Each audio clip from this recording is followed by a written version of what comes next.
Wasn't this place checked? Only to make sure that Barry wasn't actually in here.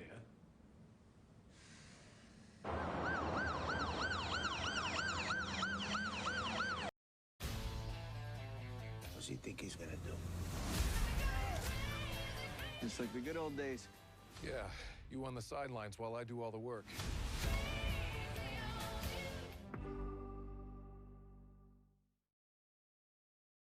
At TradePoint, get 25% off kitchens when you spend £4,000 on a kitchen, or 15% off when you spend £1,500. Plus, if you've loyalty discount, you'll get this on top. So whatever the space or style, fit your next kitchen for less. Find us at B&Q or at tradepoint.co.uk.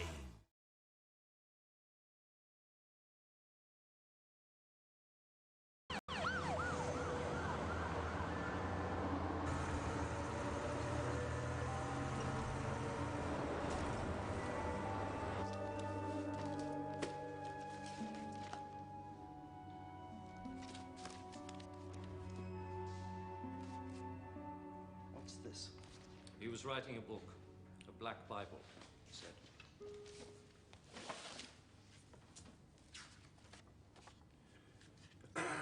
I'd like to take some of this material with me, Mr. McTeer.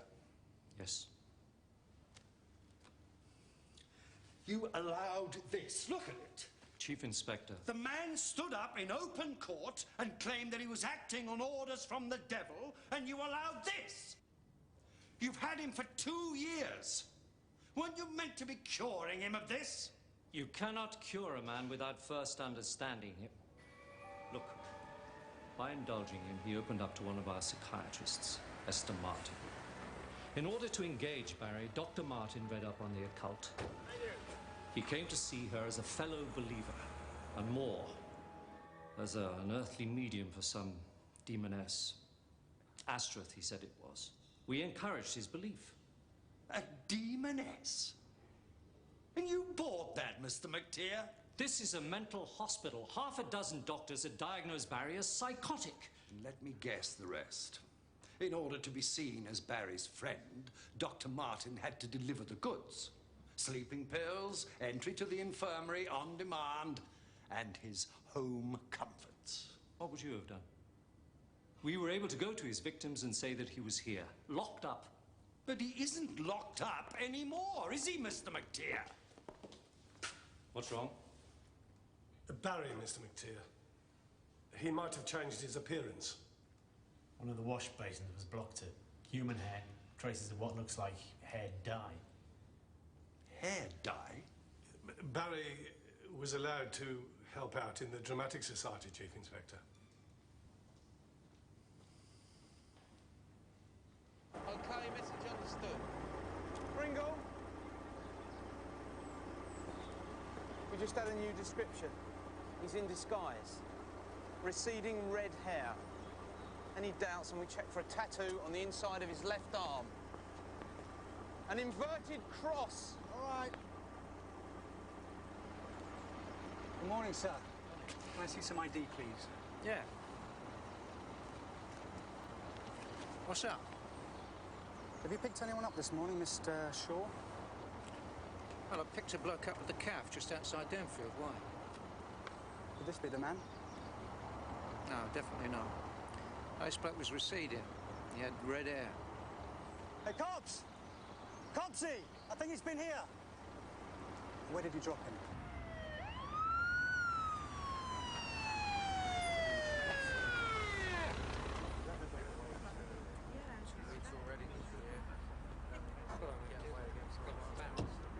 I understand that. That's not my problem, is it? Look, anyway, another squad car's just arrived, so something's going on. And listen, I want a new opening. Yeah. You ready? Okay, look. Multiple rapist John Peter Barry is again at large. Self-proclaimed devil's disciple whose 7-year reign of terror in the Midlands ended with his conviction 2 years ago. Hey, I'll get back to you. I've got to go. Any more information? Can you make a statement, Chief Inspector? What's going on here, Chief Inspector? Has Barry been spotted or what? John Peter Barry was dropped near here shortly after his escape. Stop from what? He was given a lift in a lorry. The driver is presently helping with an identikit. But we know what Barry looks like, Chief Inspector. We did. We now know that he was using a disguise. You'll be given the identikit as soon as it's available. And do you think he's still in the area? No, I can't say for certain, but I would ask people in the area to be both vigilant and cautious. Under no circumstances must this man be approached.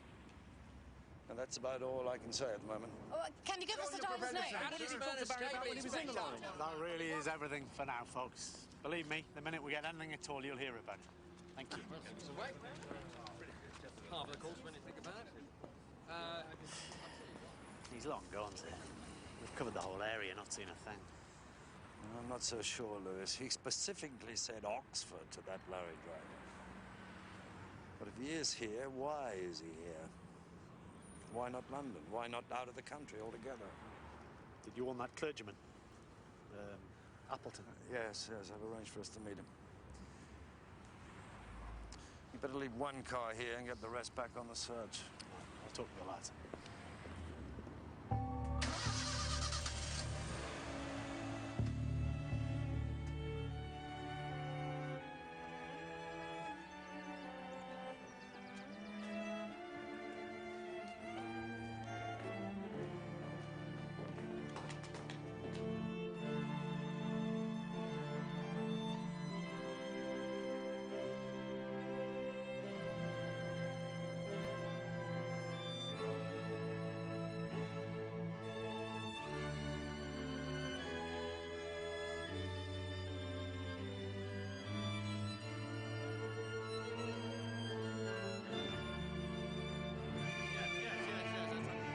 Excellent, truly. And you see, it's so important to listen to each other intensely. Now, excuse me, it would seem I've got some company. Same time tomorrow, would that be all right? Thanks ever so much. Well done.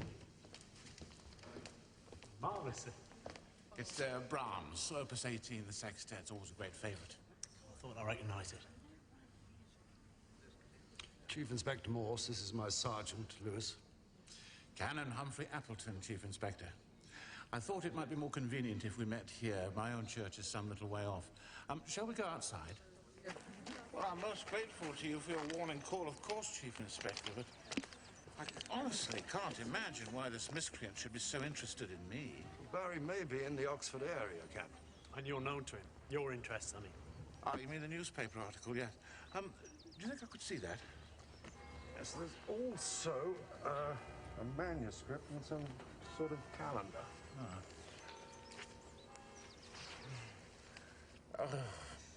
But this is to be read on a dull Sunday over bacon and eggs. Witches and wizards. Eccentric. Vaguely erotic, but essentially harmless. You mean there's more to it? Well, there may be occasional carnality. More and more drugs are used, I hear. But not much actual rock and roll, Sergeant, no. But I've been saying this sort of thing for years, Chief Inspector. No harm has come to me thus far. Now, I offer advice and support to people who wish to reform. This other material, is it evidence or may I have a shufti? I was hoping you'd ask to see it. I really do want to find out all I can about this man, Canon. Well, you already know a great deal. You know this man is evil. But how he came to be... What does he think he's gonna do?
That'll be a truly fascinating investigation, Chief Inspector.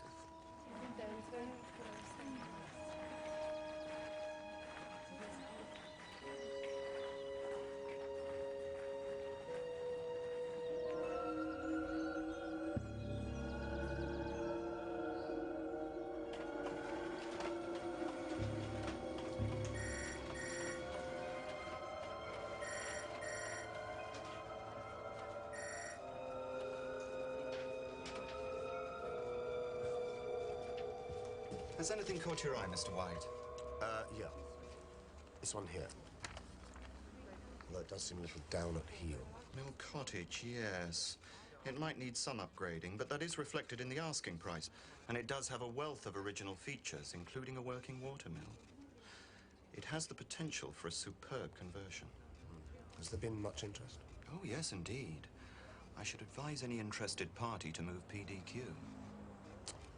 Right, well, I'll have to think about that, talk it over with my wife and my children. Do you have any particulars? Oh, certainly. Sarah, Mill Cottage, please. Straight away, Mr. Perry.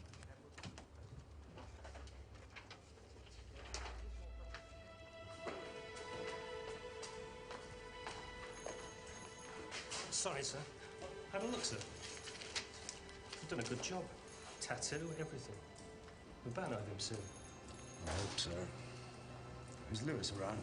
Your office with a couple of visitors.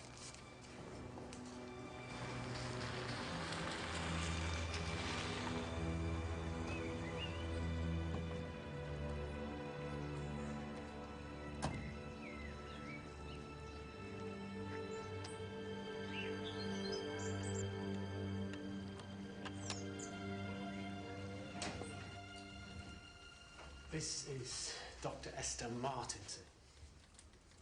We think we know how Barry got out of Rennick, Chief Inspector.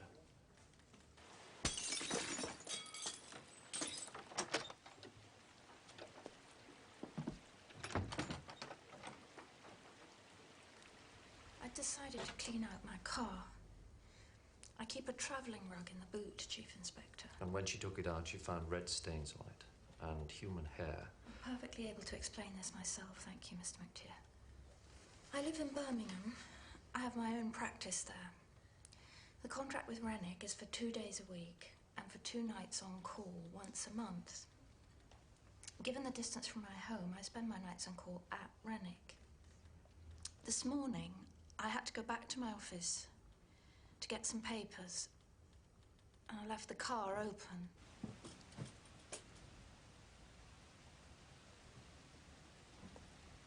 Did Barry know you were on nights, Doctor? I suppose so. I worked with him pretty closely. He knew my routine. I should think he almost certainly knew. You weren't studying him, Doctor. He was studying you. I imagine this cock and bull story about demons was meant to keep you hooked. Cock and bull? What's he mean, cock and bull? Barry's been taking us for a ride, Esther. He's been planning this escape for a long time.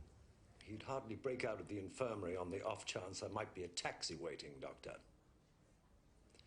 Your car, it has your name on it? For security, yes.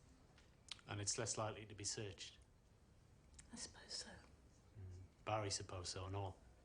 He broke out into the infirmary with the intention of breaking into your car. He's good at that sort of thing. He didn't need to break in. You left your door open. You say cock and bull, Chief Inspector, but he told me about all those other women he'd abused. At no cost to himself. Nothing could be added to his sentence. He was in there for life.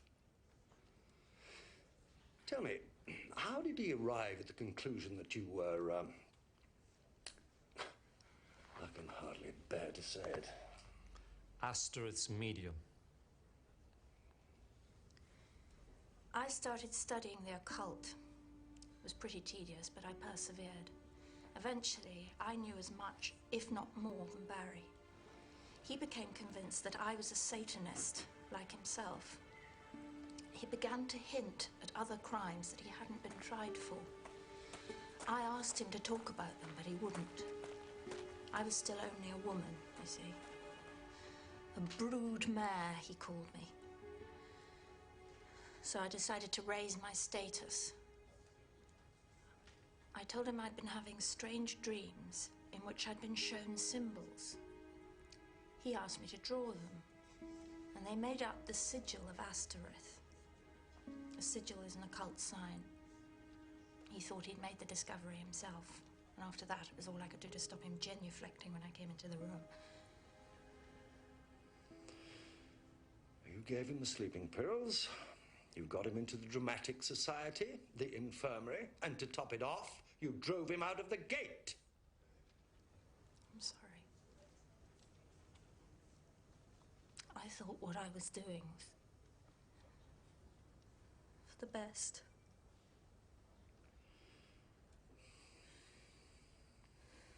Constable. Why don't you come with me and we'll get you some fresh air, Doctor?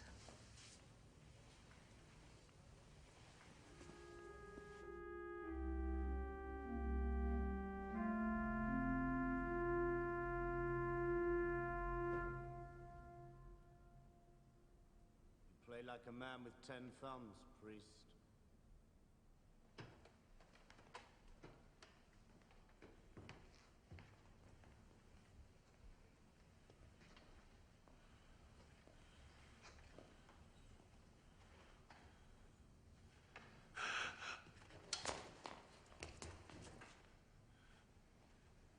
Did I frighten you, Shaman? It's only a shadow, you fat fool. A parlor trick. See? A trick. The sign of excommunication. You should appreciate that, Juju man. Trickery is, after all, your stock in trade. Not trickery. I represent the truth. You represent your own fat interests, charlatan. Weakening men with your morality tales. Do you know who I am? I think so. The copper. The one in the red car. Why did he come to you? Morse? He thought you might wish me harm. He found some newspaper articles in your room. Research. Nothing more. You are nothing to me, Shaman. Now you get back to your little house and call this Morse creature. Tell him I wish to speak with him.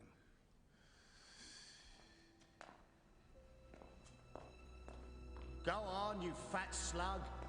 Tell Morse I want him here.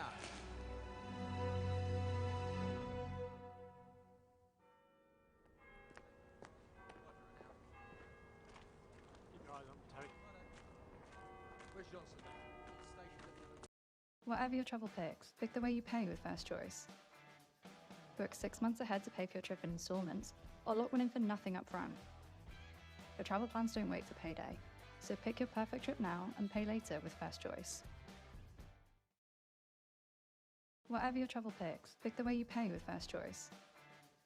Book 6 months ahead to pay for your trip in installments, or lock one in for nothing up front. Your travel plans don't wait for payday, so pick your perfect trip now and pay later with First Choice. How did he know we'd spoken, Morse? I told no one. How did he know? I've gone over the church and grounds, sir. There's no sign of him. Thank you, Nurse. At least we now know he's not after me, Chief Inspector. He wanted those articles for research purposes, he said. Have you had time to study the manuscript, Canon? Some of it.